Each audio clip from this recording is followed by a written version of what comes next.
Everyone, thank you for joining us tonight. I'm Isabel from the Adolescent Archives, and I'm very happy that today for Yom HaShoah we have Elizabeth with us and also her daughter Alexandra, who will be right back. So hello, Elizabeth. Thank you so much for taking your time. Hi, everybody, whoever is there. And just some information before we really start. You're very welcome to share your questions in the chat. My colleague Marina is also there to collect all the questions and give them to me after our talk. So please have a little bit of patience because we will collect your questions, but give them to Elizabeth and Alexandra later. So hi, Alexandra, as well to you. I just said hello and to everyone. I already did. So yeah, today it's a special event because we have mother and daughter here, and they will talk about Renia's diary. And Renia was the sister of Elizabeth, who unfortunately didn't survive the Holocaust. And so before we really want to start, I wanted to ask you, Elizabeth, how is it for you now to see the pictures of the war in Ukraine and also from cities that you knew from your childhood? Well, must tell you, when I first saw Przemysl after 80 years, I lived there with my grandparents and went to the Soviet school. I was so emotionally disturbed, I started to cry. I haven't seen that railroad station in years. I went there with the man who took me out of the ghetto and took me to that railroad station. And then we traveled with the train to Krakow. He held my hand. He told the Gestapo and the dogs I was his daughter. And then we went to Warsaw. But it was that city that I lived with the Germans and the Russians.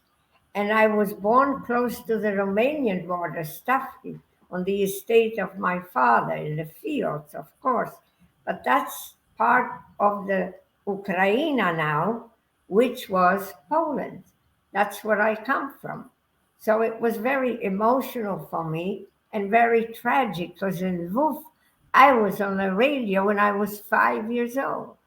So, it brought my memories, and I still remember where we used to live and how we used to travel by train, and I see this misery now. It's very terrible, terrible. Yeah. I understand. So I'll to let everyone know, Renia is behind you on the picture on the wall, right? Because maybe some people don't know yet how she looks. Big picture. Somebody's asking for the bio, but I think you will find out more anyway, Chris, in the next minute. So I think your question will be answered. I'll just share the picture here of the cover of the book. And maybe we can just start with one question, like how did he even have the idea to publish Renia's diary? How did that happen? Yes.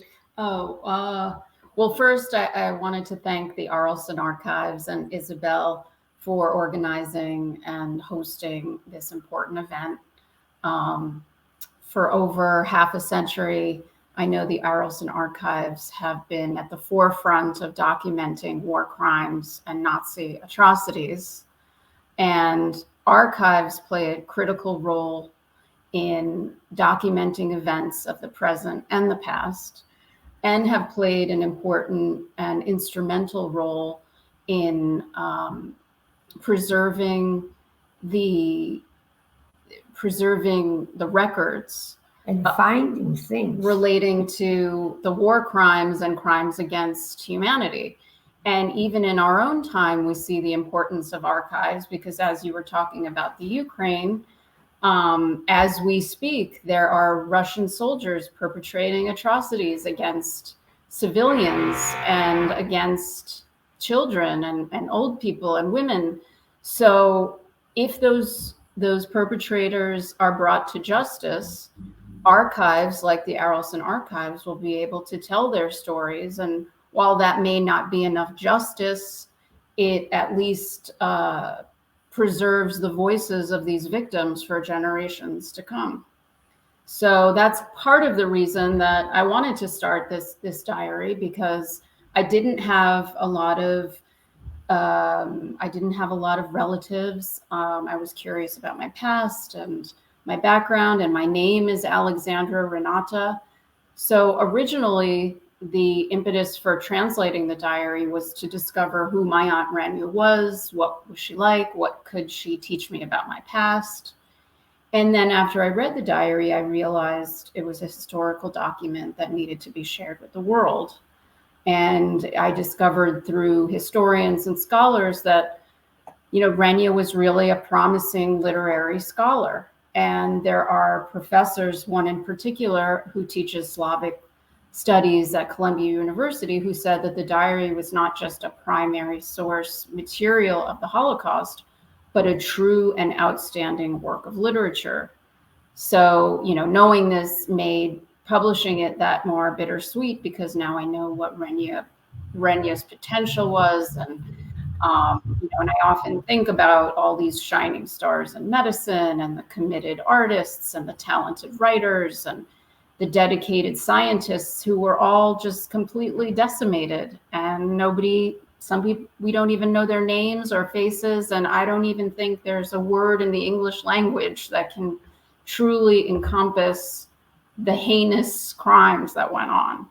So it's important to keep discussing Renia's diary and having it published and continuing to educate people about that time period. And I'm happy we can do it through Renia's diary by keeping her legacy alive as well. Well, she didn't tell you that the diary was in the vault for about 50, 60 years. My mother never read the diary, neither did I. I just finished reading it a few months ago. I tried to translate it, everybody. I tried. Oh my God, I started to cry. I had this Polish friend, and he was in the Polish underground. He tried to help me, but we didn't get very far. But she found somebody, because it's in Polish, the diary. And unfortunately, my kids don't speak the language. I have a son, Andrew, who took a year of it at the University of Virginia. But 1 year of Polish in the school is not enough. It's a very difficult language to master. And so my daughter dug it out and tried to translate it. It took about 20 years for the whole thing to keep going. And I'm still alive to tell you now that I'm 91, right? So it's great that I can say it, right? So she was the one that interested. She was the one got somebody to translate it a little bit so she could know what it was all about. Thank you so much. Just to give everyone a little bit more information about how you lived with your sister, who she was, how you experienced that time, we will just go through a little bit of some of the pictures you sent to me. And maybe you could just describe the pictures and give us a little bit more insights. This picture is exactly where now the Romanian border is. That's where the Ukrainians have finished their land. So this is the river Dniester, and we used to go to a town called Zaleszczyki, which is right there. It was like what would you say, the summertime. People used to visit by the river, enjoy, the summer.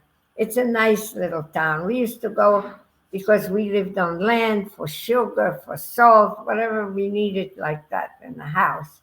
We had a lady that used to cook and everything, but other stuff we had to get. We grew a lot of stuff on the land, but it's that land that now, they need to send the wheat and everything, because people, that's where the land was very good, what's called Czarnoziem, which is the black earth. Very good. So this is the river Dniester. We used to go by it, and then we go to the river, fool around a little bit. with my sister. That's my sister and that's me. So how old were you and her there? I don't know. I might be here 4 or 5, and she's probably 10. I don't know, Mhm. something like that, 11. Okay. Yeah, she was 6 years older than I. This is me when I was at Polish Shirley Temple. I was on the stage. My mother took me to Warsaw in the movies. Actually, from this little piece of paper my mom saved, we were able to see that I was in the movie called Gehenna, and the other one we never could find anything about. But Gehenna, we got a little piece where I was a little gypsy girl in the movie then. But I was also in a opera. Well, it was a nightclub called Cyrulik Warszawski, and I used to recite the poetry of 2 famous poets in Poland. One was called Jan Brzechwa, and the other one was called Julian Tuwim. And I went to both of them house because I used to recite all their poetry. I still know some today, even though it passed so many years. And we must say here maybe that your name at that time was Ariana, right? And not My name Elizabeth. was, that was my real name. I was born Ariana Spiegel. We changed it during the war to Elżbieta Leszczyńska, was baptized. Leszczyńska Jarosława Alicja. Jarosława means the spring glory. So my French family, I have a big one there from my mother's brother. They call me Jarka. Yeah. So my name now is Elizabeth Bellak. I made a man who escaped from Austria, but he was young. He was 4 years old when they came to America. I met him teaching high school. I was actually a German Russian teacher. I had 2 licenses. And then I thought they didn't teach those languages anymore. This is my mother and father. They married in 1923. I think he was the oldest of 6 they had 6 in the family, 3 sisters and 3 brothers. And unfortunately, we didn't know anything about it. And suddenly now people who got fellowships in Warsaw, they told us they did research and we found out a little bit about the family and found some family in Brazil. Very little from my father's sister's family, kind of, her sister's children. But she died long ago, so we never knew. But we never knew it till the book came out, and then they found out. Now, this is the first one is we sitting, that's my mom, me, and my sister, and that's the bridge that leads from Zaleszczyki to the other side of Romania. This one was summer festival. My mother made us go to that, and we used to see the mayor of the town. We go up there with the people and we sing and we recite. It was beautiful. And a man found us from the book somehow. This is my mother's, my grandmother's, my mother's mother, 2 nephews. And this is my sister, I, and my mom. We didn't know that he existed. We just found him out last year.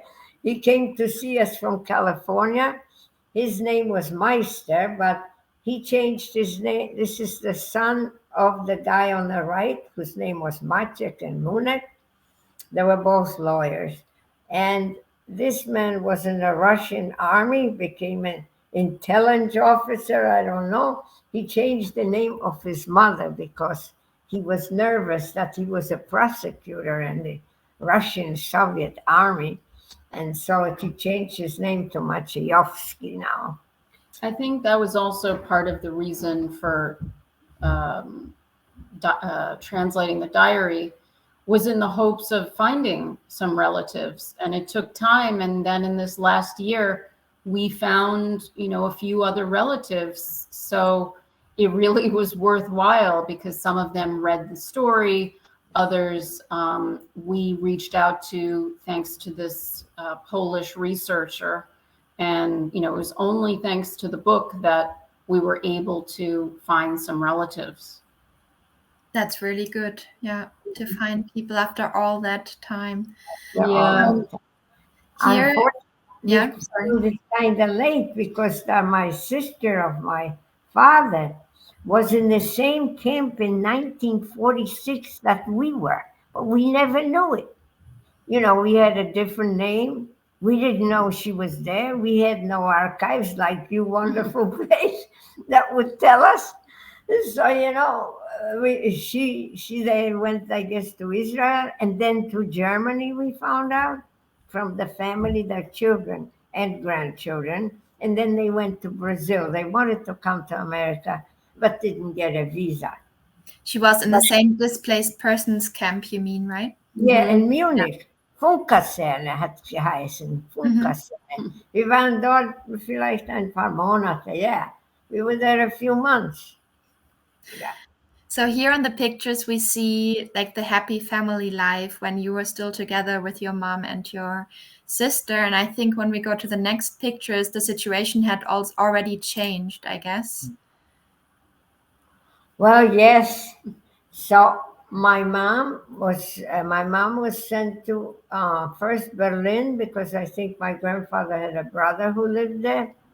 And then she went to Austria to study at the university.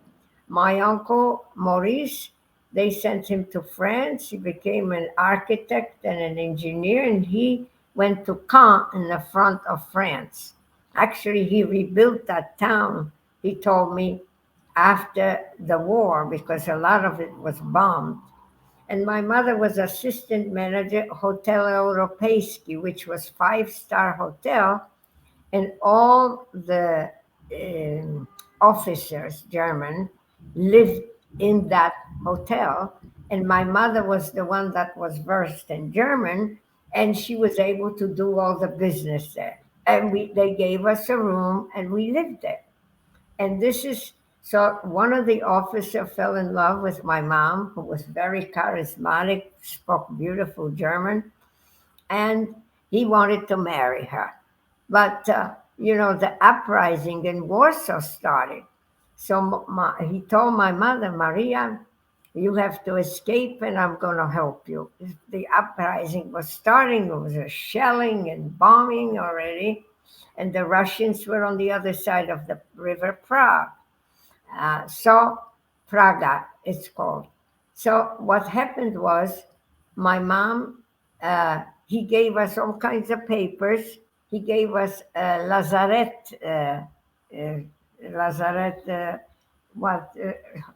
Red Cross car with the big Red Cross on top, and sent us to Germany with all kinds of papers, and then to Bad Gastein. The other pictures in Bad Gastein, when my mother went to this doctor, Menger, and he gave her a job at the desk in one of the hotels, because I guess he wrote that my mother was very helpful and this and that. And all the German that were wounded were all in these hotels, because this is a place for Thermal bath. What? Thermal. Thermal water. And there are beautiful hotels there. So all the hotels had the big Red Cross on top. So he told my mother that it would be a safe place. So we took all these trains, I don't know, through Dresden, this, that. He arrived there with a few suitcases.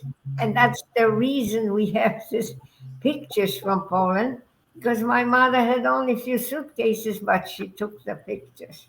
Yes. That's funny. But did you know at that time already what happened to your sister? My mother knew it, but she didn't want to tell me for a while. Finally, she told me when I was in convents in Warsaw, and then she took me with her, and I lived with her in a hotel, and went to private studies, and we had a piano there, so I got piano lessons and English lessons, and she told me then that my sister was gone. Yeah. Okay. So I will leave the presentation for now and go back to you. And Alexandra, you said that you would also read a passage from the book to us. Yes, there's so many wonderful passages and poems, and Renia was such an intelligent, pensive, deep person. And while she does, discuss the wearing of armbands and the confiscation of furniture and, are you still there? I'm here. Oh, okay, good. The book is also really a love story between Zygmund, who helped to take my mother out of the ghetto and took her to safety. Unfortunately, that wasn't the case for Renia and his parents. But it's also a love story. But because we're talking about the Ukraine, I thought it was interesting to read the following passage because it's similar to what's going on now. So this is December 8th, 1941. And even though she says nothing happened today, but I've decided to tell you what's going on in the world. Cannon shots are going on, muffled detonations from the south and the east. The Germans are fighting Russia at the long, huge Eastern Front. A fight goes on along Italy with England, in Africa, in Libya, where a new front has been created. Nobody really knows why, but America is fighting Japan, and we've lived to see the Second World War in this century. For me, it's the first, but for others, it's more horrific than the previous one because blood is flowing, cities are ruined, people are dying. There is horrible poverty among people, cases of typhus. God, make this terrible war end, make it so that we survive and keep our health until a peace treaty. Everyone is praying now. Everyone believes that some higher power can protect us from evil, and it's God. So it's just resonates what's sort of going on today in the Ukraine. You could read this passage and think that it's a young teenage girl writing from, Mariupol. Yes. So there are many passages, some are, I tend to like the first passage where she talks about starting a diary and creating a space that's just for her and no one will, judge her.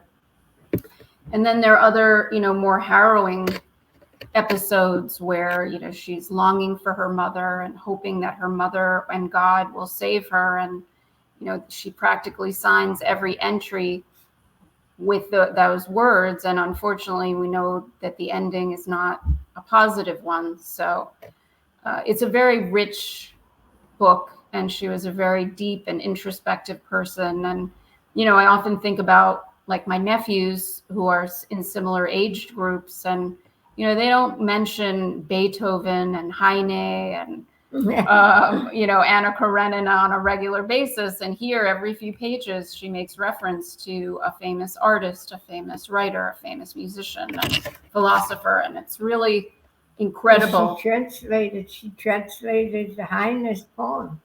One girl loves the other, but she loves another one. Ein Mädchen liebt einen. So she translated it. Mm-hmm.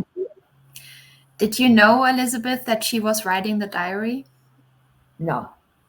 She hid it either under the bed, under somewhere, or when I used to say, what are you always writing? And she says, I'm doing my homework. So, nobody knew that. I think that she somehow told my mom, but no, Zygmund. Zygmund, I think, was the only person. And the interesting part is that we don't know who saved that diary. He finds my mother in New York in early 50s. We arrived in 46. He and his best friend Maciek, that she writes about, they become doctors in Heidelberg. The German government pays for them. They become doctors. And Zygmunt becomes a doctor for the Air Force. Marcel becomes an internist at NYU. I worked as one, and somebody screaming, Arianka, Arianka. It was Marcel, his best friend, who was a doctor here when I was already older here. And he comes to our apartment, and we lived on the first floor on the west side. I was going there to Nazareth Academy in Pennsylvania. My mother sent me there because there was no place for me to go first. And he comes with this diary. We haven't seen him. How he found my mom? There was no internet. There Mhm. was nothing like today. And he finds her. And there it is. She finds me and my mom. Of course, you can't imagine the crying that went on. And he hands my mother the diary, but he also made a copy of it, and that copy was in his house. He got married, everything. He had like a shrine to my sister in the basement of I his think, house. just a I second, went, I think we haven't explained yet that Zygmunt was the boyfriend of Renia, right? yes, Yeah. Zygmunt was the So he boyfriend. was the boyfriend, and he also somehow saved the diary. He gave it to somebody because he was in 5 different camps. So he must have saved the diary somehow. But he couldn't take it to the camp. So obviously, some nice person gave it to him, maybe brought it to America. And then he gave it to us, gave it to my mom, who was shocked, Yeah. completely. She had no idea that she was writing. And every step of the way, she writes, Ty mi pomożesz, Bulushi Boże. We used to call my mother Bulush, whatever. And she writes, you will help me, Mom and God. She believed so in good faith. It was the last minute.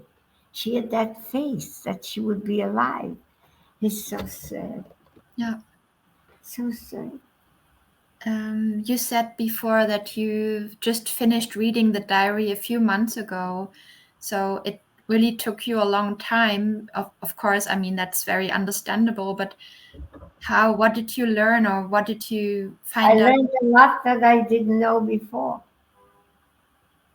My sister writes, my mother wanted a divorce. I had no idea she wanted a divorce. I was younger. I guess they didn't tell me anything, but my sister understood it better. And my mother left, to take me. She left the stuff out of state and went to Warsaw to take me as an actress. My sister was going to school in Przemysl. She was going to the gymnasium, and my grandmother realized that she was very talented because they made her head of the literary club and this. So she sent it to a professor called Yershina. He was a Polonistic professor. He helped her to, more and more how to write better and everything. And she became, there was in some Russian newspaper, she got some kind of award. She was very, very good, and she was young. She starts it really at 14 writing this. But I had no idea. But she was good to me. Sometimes I annoyed her, I was a kid. Hmm. And I went to a different school. I was much younger, and she was very famous in the school. She got very good grades. She was a primus. She had, belonged to the club. She wrote poetry if they needed. Oh my goodness! But she sometimes was worried about the world because she thought the world wasn't so good. And she writes about it, our situation. We went to Soviet school. Well, we had to learn Russian. Of course, we had to learn Russian. And then when the Germans came, we couldn't do anything. But we stayed a year in our house, in our building. It was on a main street because a policeman came that my grandfather knew. We were supposed to move to the ghetto.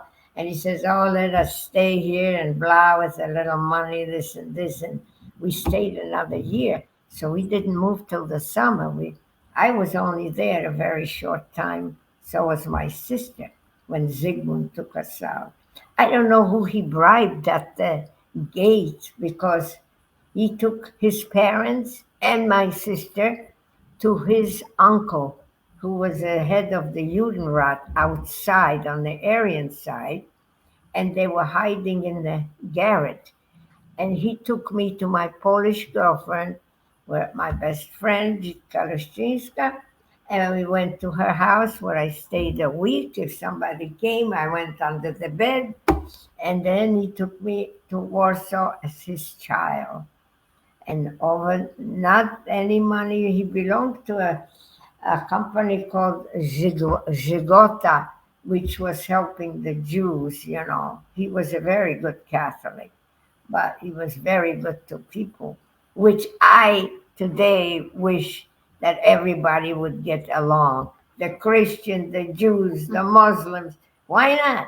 They pray to the same God. Why not? So that's what I look for, tolerance. That's why I exist, because these people were tolerant. They tolerant of my religion, whatever. And they helped us. So some people didn't. They told on my sister and they killed us. So Yeah. Yeah, you were very lucky because he took you, like saying that you're his child, and it wasn't easy to go through that and to not be found, but you made it and you survived. But how was it for you to learn that you survived, but your sister didn't? I really didn't feel guilty because I felt lucky. You know, during the war, whoever survives feels lucky. I only missed my sister because I loved her so much. She was wonderful, but she wasn't lucky. I was lucky. No. And we went to, my mother had these friends. We went there and they baptized me, put me in the convent. I was floating, didn't know what I was doing. But you know, I was on the stage. Remember, I played my role for a while. That's how it was. My mother always said the Catholic religion saved us. She believed in that. Wanted my kids to be baptized, and of course, my uncle and friends, Uncle Maurice, he married a French lady from the society. Everybody's Catholic there. I don't have a Jew in my family. It's crazy. That's why you also kept your new name, right? Well, the name was bought, Leszczyńska, during the war. But I married George Bellak, who was Yes. Austrian, so that's his name. He was But Elizabeth, your so- first name. What? Elizabeth. You Yeah, kept your first name. They baptized me Elizabeth Yaroslava Alicia. Yeah. Okay. Yeah. So, Alexandra, did you know anything about your family history, or did it just start when you discovered the diary, or how was it for you to find everything out? I didn't really know much. And as my mother just mentioned, she baptized my brother and I. And even though my father was Jewish, he was secular, and we weren't a religious family. I think that my mother just continued with the Catholicism because she felt, as her mother said, it saved them, and maybe the same thing could happen again. So I didn't really know much. And I think people of my mother's generation didn't like to discuss it. No. And I think that's why we're so lucky to have her here, because she was reluctant to tell her story because it unearthed painful and traumatic memories that were simply too difficult to tell. And It's too hurtful. there's so few left that are first account witnesses to the atrocities of war and who have the energy and capacity to do these things. And while her story is so difficult to believe and so difficult to listen to and so difficult to share, she realizes that her story has new value.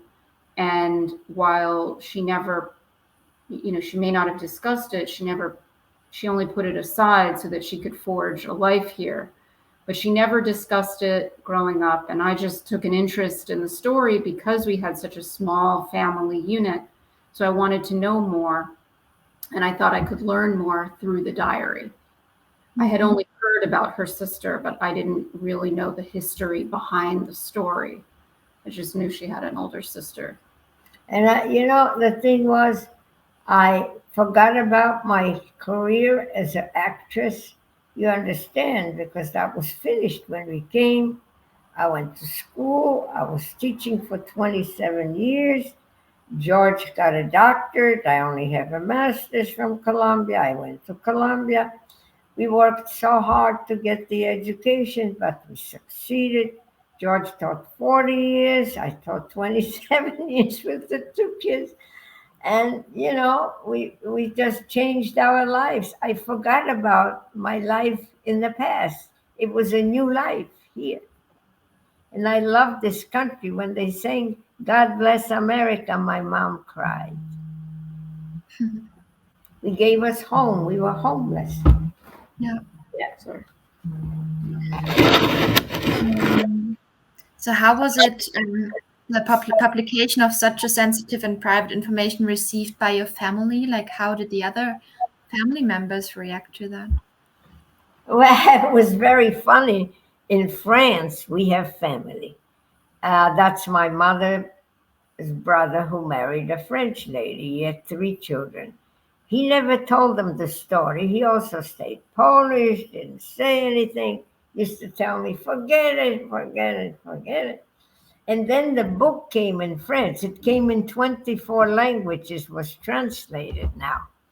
And in France, they made 3 different versions of it.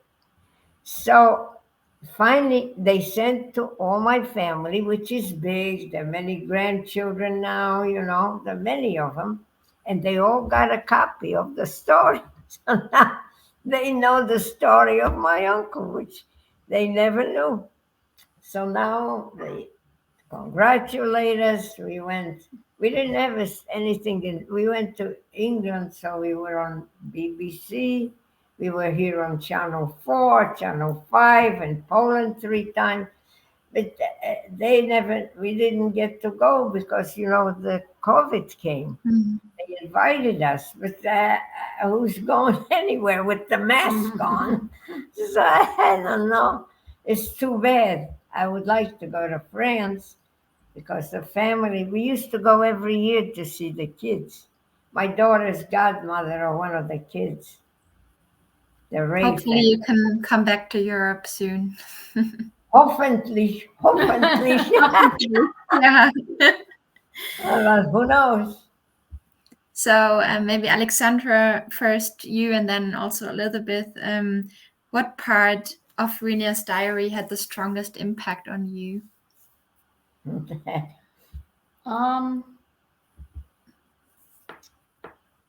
I think everyone can relate to parts of her story because she talks about teenage angst. She talks about I have an older brother and how annoying it can be to grow up in a small confined space with a loved one. And just the ordinary, reading about the naturalness and simplicity while there is insanity and evil going on around her, there's still this measure of hope. And I find it fascinating and mind-boggling that she can go through her day-to-day life witnessing all these horrible atrocities go on around her, yet there are many entries where she is hopeful about life, about her future, about becoming an author, about becoming a famous author. So I look at this and I think that she had such resilience. And it's so important, especially, I think during our time, we've experienced COVID and we've been under a sort of incarceration of some sort, but it doesn't pale in comparison. So if I found myself ungrateful or complaining or frustrated, all I had to do was think about Renia and what she was going through and think, wow, I really need to become resilient like Renia was. Yeah. Elizabeth, do you also have like one part of the book that really, or it's hard to tell, I guess? Well, I found out about a lot of things when I read the book. First, I read it in Polish, then I read it in English. And I found my sister, well, I knew she was very smart. But when you read her poems, they are so deep and beautiful. Poetry is very difficult to translate. I was the one that recited poetry all my life when I was a kid. And she even wrote some for me. I read there. But I don't know. She had a very hard life. She missed our estate because we lived in a you know, beautiful estate, a lot of flowers, beautiful trees. It was a country life. Then she had to go and stay with my grandparents in the town, away from my mom. We suffered both, the luck of my mother. I deferred to her. My mom came a little bit on the other side of the river Sun. The river Sun divided Przemysl.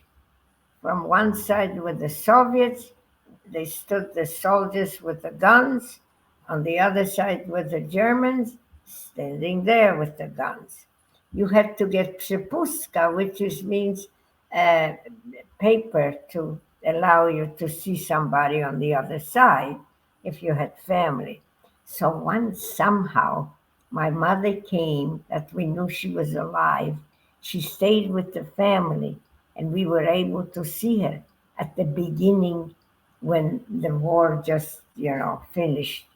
I mean, now the Russians and the Germans were fighting, but now the Russian Germans were going on, so we were able during the German time, still before we were in the incarcerated or we couldn't leave anymore.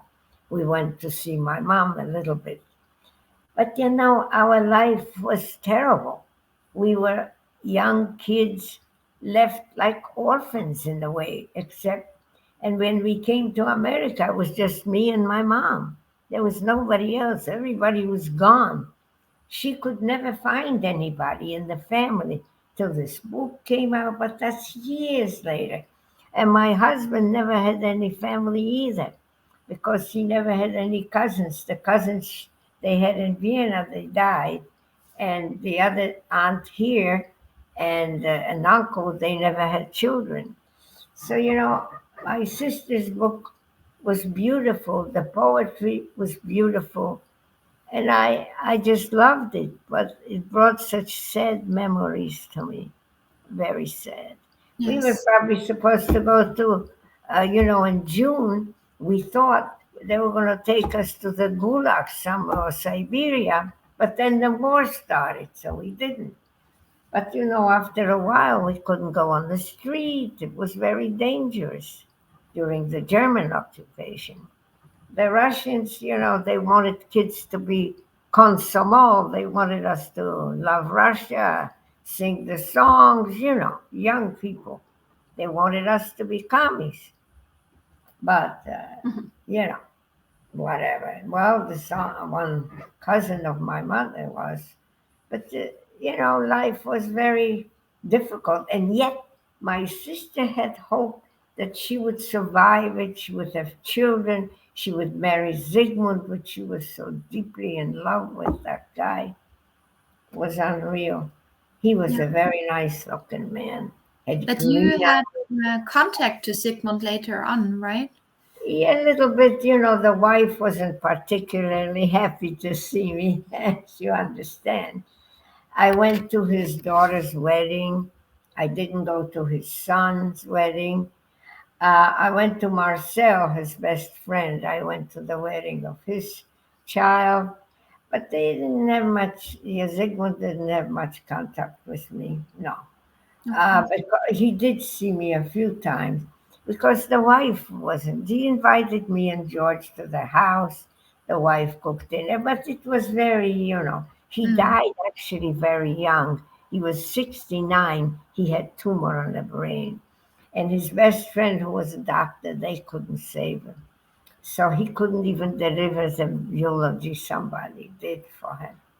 It was very sad. He survived 5 camps. He survived the hell of the war. Marcel had the typhoid, survived it. That people survived such different things through that war. And they finally made it here, which is lucky in some way. But we were alone. Mhm. We didn't Did you have ever go back to your hometown, or did you visit it together maybe? I could never go back. I went to Poland the first time. I was sick. I went to Auschwitz. Oh, it was schrecklich. Oh, it was terrible, terrible. I came back, and Marcel, who was my doctor then here, he said he would have never let me go, but I was glad I went. I saw it. I went. My son met us there. His wife was pregnant he has 3 boys, Andrew and his wife, Susan. She didn't go. Andrew just came. The first time I went back to Poland, I could never go to Przemysl. I don't think I could possibly live through it. I did go to Warsaw. I went to Krakow. I was on television. That's different. I was on television. I had no problem. I speak Polish perfectly well. And it's many years. So, Did you go, Alexandra? We took the trips together. So we went the first time as a family, and then 2 subsequent times we went regarding the book. We had an event at the Polin Museum, which is a fantastic museum in Warsaw, about 1,000 years of Polish Jewry. And we were on television discussing the diary. So we've been back, but I would love to go back to Przemysl. And in fact, I wanted to go to Przemysl and Vif, otherwise known as Wuf, to see where my mother, the theater where my mother performed, and Renia also performed. But unfortunately, I don't know when that time will come again. Yeah. Not now. I don't think so. Not now. Yeah, so Elizabeth, you said before that you're here for tolerance and you want to speak Yes. out for tolerance. So I what do always you think when we see now that anti-Semitism and racism and discrimination is unfortunately on the rise in many countries? What is going on with It's terrible. It's coming back. That's why the book is so important. It's coming back to hate. Why is this hate? I don't care if you pray in the synagogue. I don't care. I don't care if you pray in a church or the mosque. Why? Right? But the people have this idea hating everything. It's awful.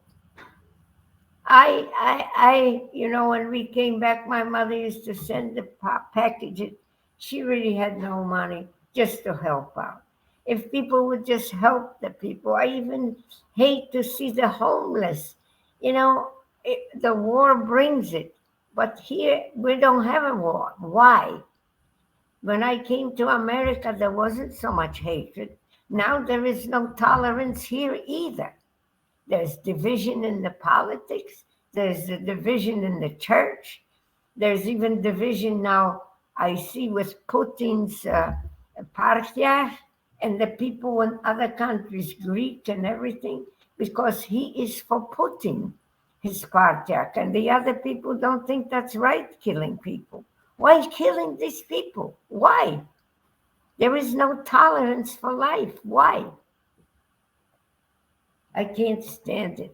When I came, there was not so much division, and I didn't see so much anti-Semitism, and I didn't see all these guns. These guns, they're killing innocent people every day, children. What's happening? Yeah. I don't know. I don't like an autocrat. I'm so happy that France didn't, get Le Pen. She's also a friend of Putin. The people are terrible. They're tyrants. Tyrants, a few people in the world. How is that? Wasn't that with Hitler? Now Thank it's coming back, the same thing. It's scary. It's scary. How can we help? We're just innocent little people. But that's I why wish it's so I could important help. that you talk to us today and that you share your story and Renia's story, because yeah, we really have to remember what happened, and we have to try to prevent We don't want the same thing atrocities. to happen again. Yes. Why? Leave the people live. They live in the same world. They don't bother you. Why should you bother them? Yeah. Just because of the religion? Because you go to a different place to worship? It's not right. Thank you. Maybe I have another question about Renia, because as we know, she wasn't the only person writing a diary during those horrible times. So, why do you think that many young adults did that? Why did they write a diary? What made it? How did it help them, or what does it show us connected when we learn about that time? I don't know. I think diaries, they've been writing them since the beginning of time. And I think it's a way, as for Renia, a way to express herself and her innermost feelings and thoughts without someone judging her.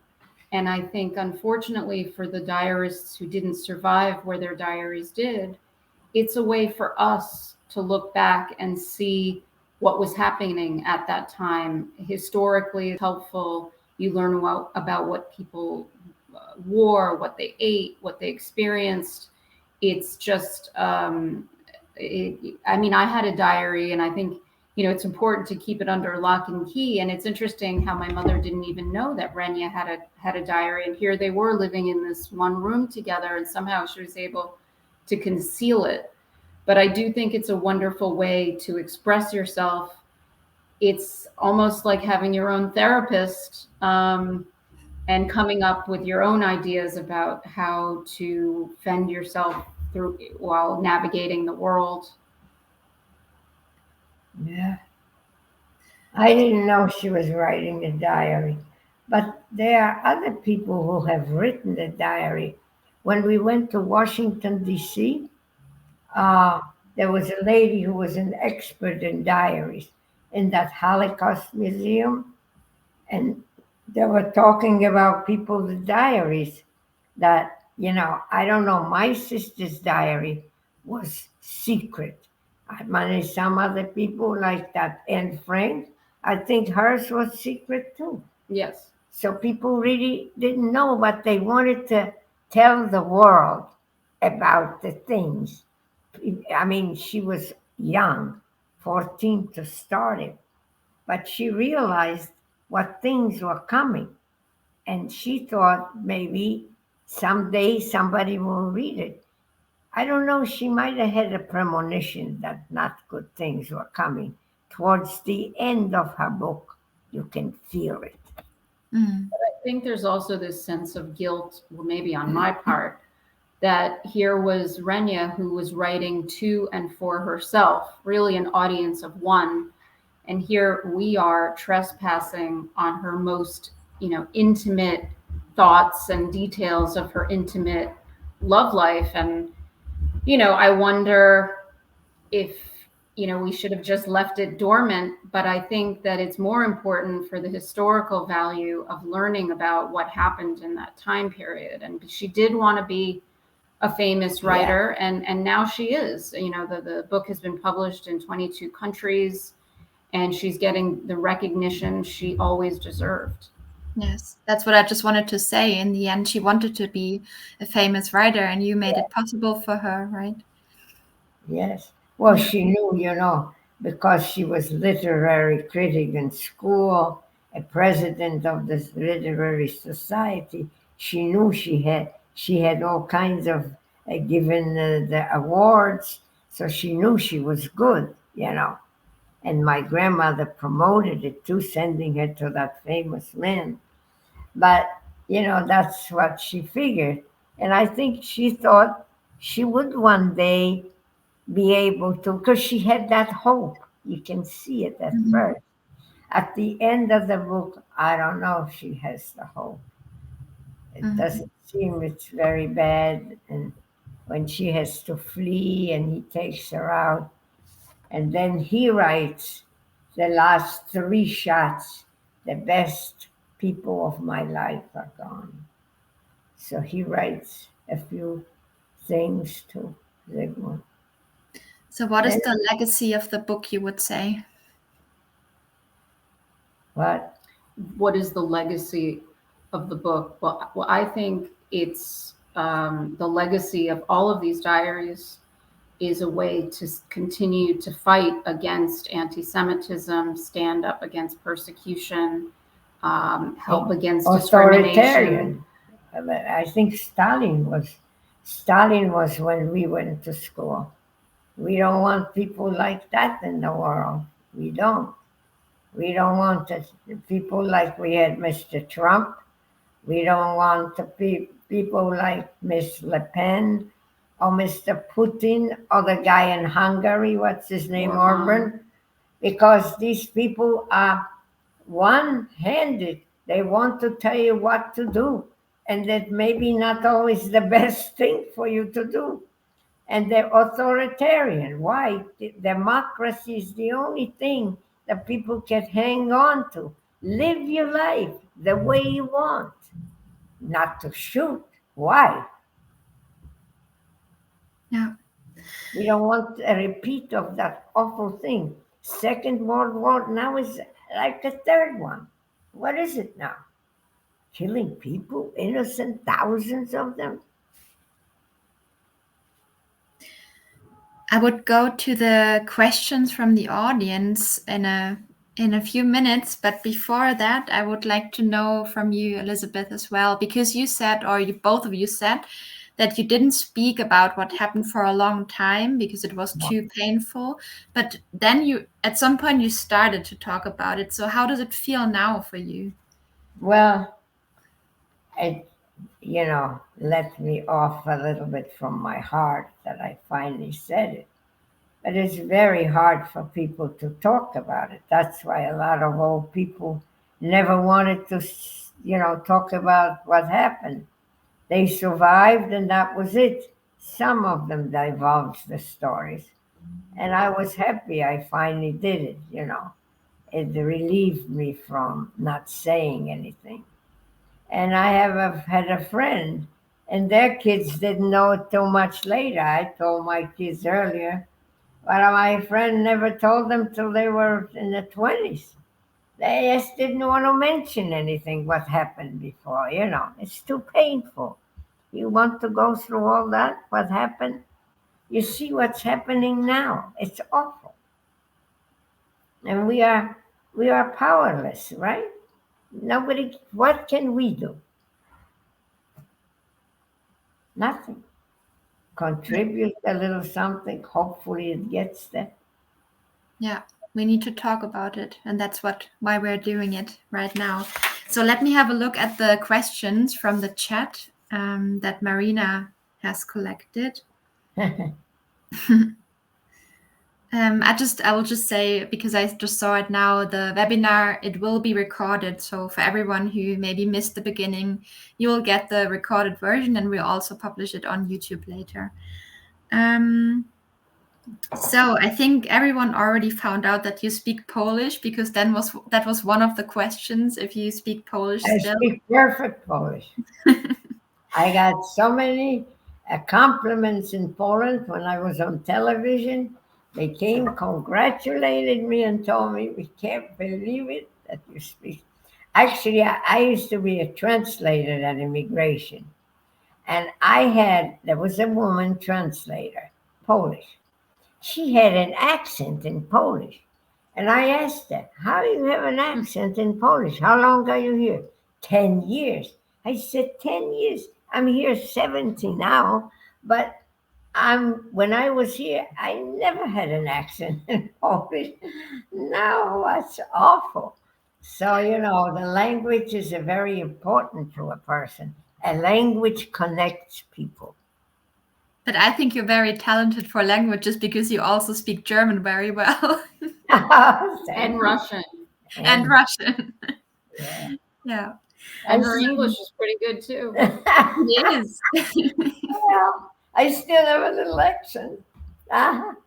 But I never could. I could go take phonetic lessons, but I wasn't really. It was what it was, you know. I didn't want to do it. So the next question, I don't know what it's about, but maybe you do. Have you known Wyszynski in Warsaw in the 30s? I don't know who. Oh yeah, Michał Wyszynski. Yes. Oh. In fact, she was in his movies. I was in his movies. He made 42 movies. Michał Wyszynski.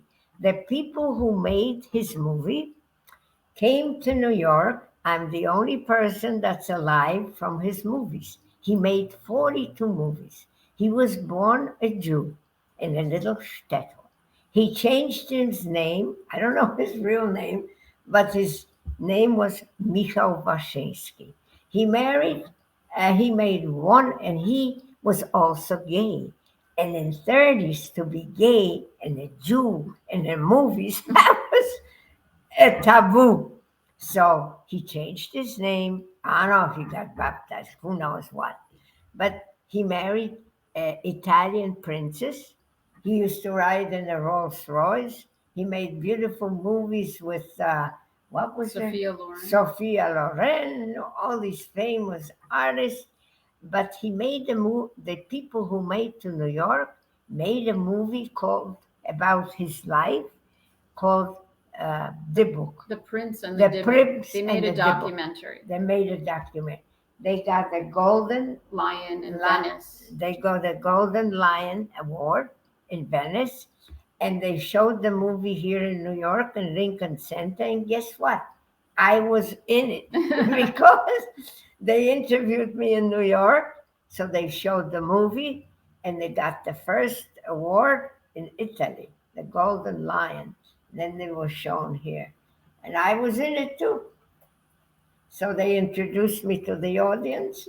That was 2 years ago, I think. Yes, they made a very nice movie, very nice about his life. Very interesting life. Yeah, he's buried with all the princes in Italy. That's Michał Wyszynski. Okay. When did your sister started writing the diary? Already before the war began? Before the war began, sorry. Shortly before she starts writing it. January 39. So the war starts in September. She starts writing it a little before. She's about 14 then, maybe. Mm-hmm. And then, And oh, sorry, I have to take a breath. How old was she when she was killed? 18 years and 3 days or so. Okay, so the diary is really from those 4 years, right? From 3 years, Yeah, yes. 39 years. To 42. Okay. She gets killed the 30th of July, 1942. Mm-hmm. So she's a few days older than 18. Yes. Mm-hmm. Yeah, it's so young. So young. And so, literary is so great. Yeah.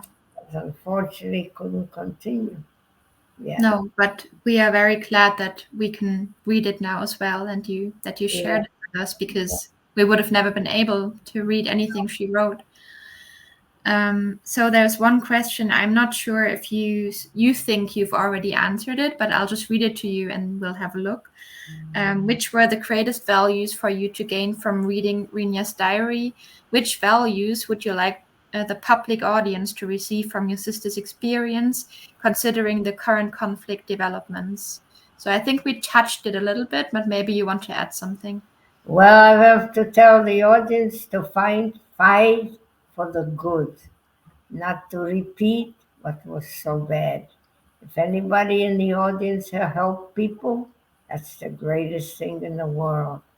Just be tolerant and helpful to humanity. We don't want it to die. It's just getting to be bad and worse instead of better. We hope for the best, and we hope people would be more humanitarian. We don't want any anti-Semitism. We don't want any nationalism. We just want no isms. No, we don't want it. We don't want a fascism either. We just try to live in a democratic life if we could.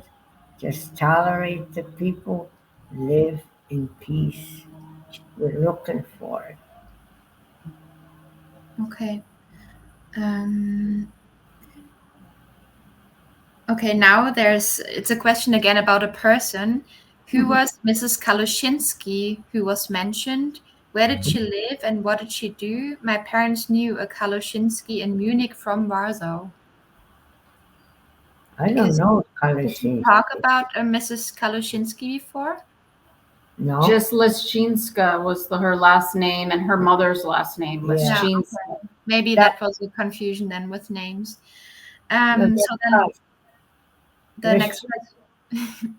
Yeah, I don't know. Okay. Maybe the person who asked it, maybe you can explain again who exactly you meant, or maybe we don't know what you mean right now. Leszczynska was my name. We got the papers when I was 10 years old.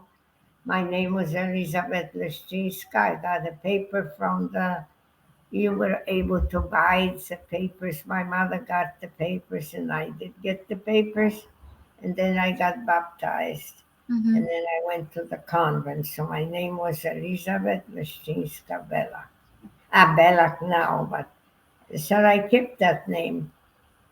Yeah. So that's what I am. In the United States, I was Elizabeth Leszczynska. Then somebody's asking if the book is available in German, and I can already say yes, right? It's targetable. Yes, we have it. It's available in most countries in Europe except Greece. So it's been translated to most other languages, European languages. Russian too, but we never got the book. We got some weird books like Finnish and Latvian. But it was published in German last year. That's very good.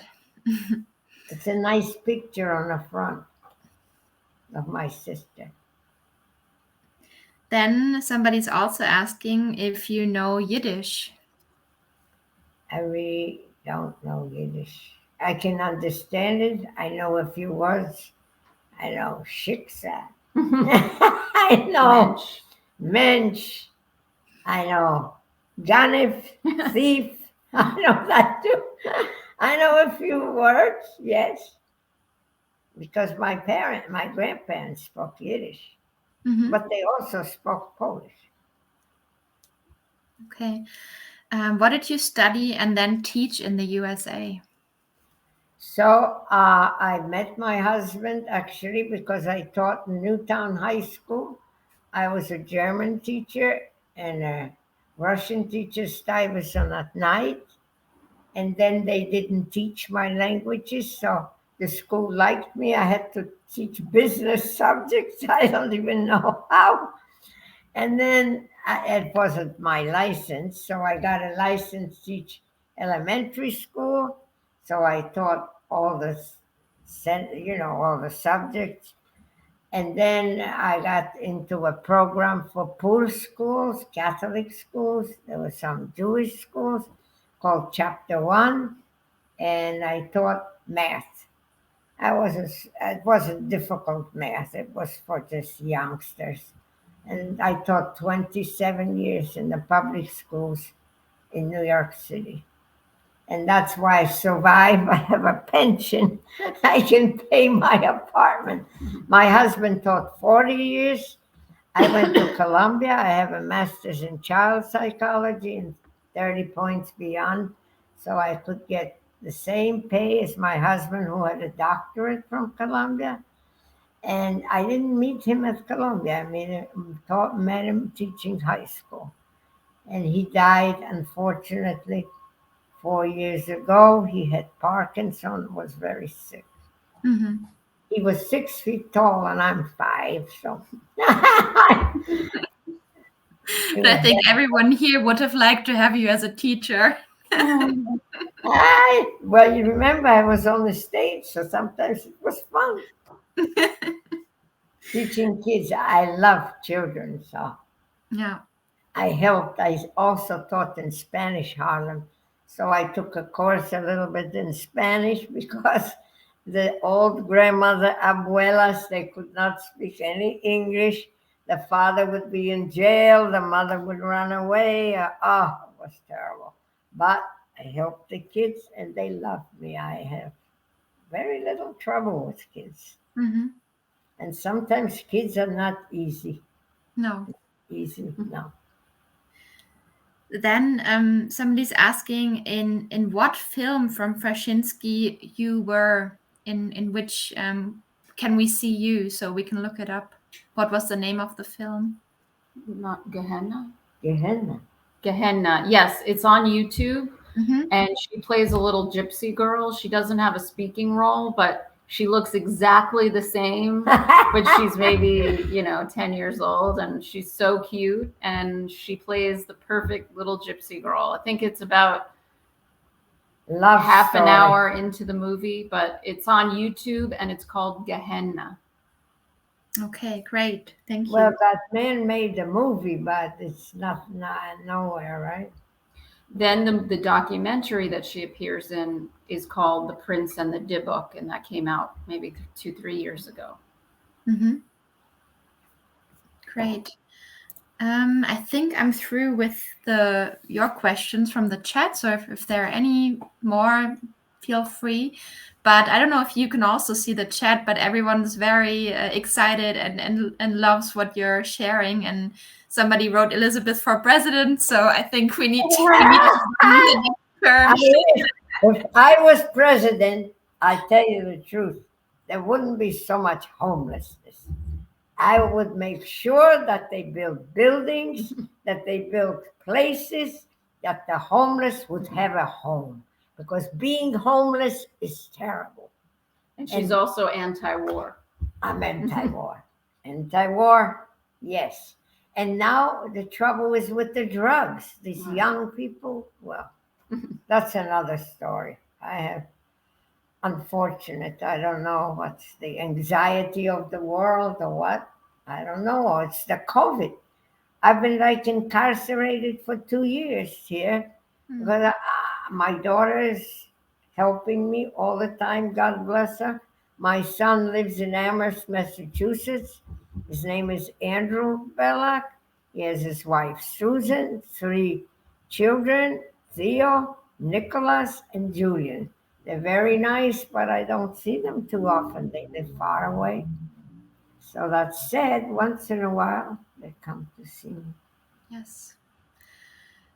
So right now, I don't think there are any more questions, but I really want to say thank you for making us a little bit cry, but also laugh a lot. I mean, that's fantastic. And thank you so much for talking to us and sharing your experience. Well, we want to thank you for coming to meet you. Maybe we see you again. And we thank you for inviting us to do it. And we'd be very happy to see you again. And you're a wonderful, nice person. It was nice to meet you. Yes, because I mean, I didn't say that in the beginning, but I was so lucky to meet you last week in New York. And I'm so happy that we could meet and that we could also do this online event now. And yes, I can just say thank you again. And for everyone, we will publish this video later on our YouTube channel. Vielen Dank. Share with everyone. Auf Wiedersehen. Auf Wiedersehen. Auf Wiedersehen. Tschüss. Tschüss. Tschüss. Tschüss.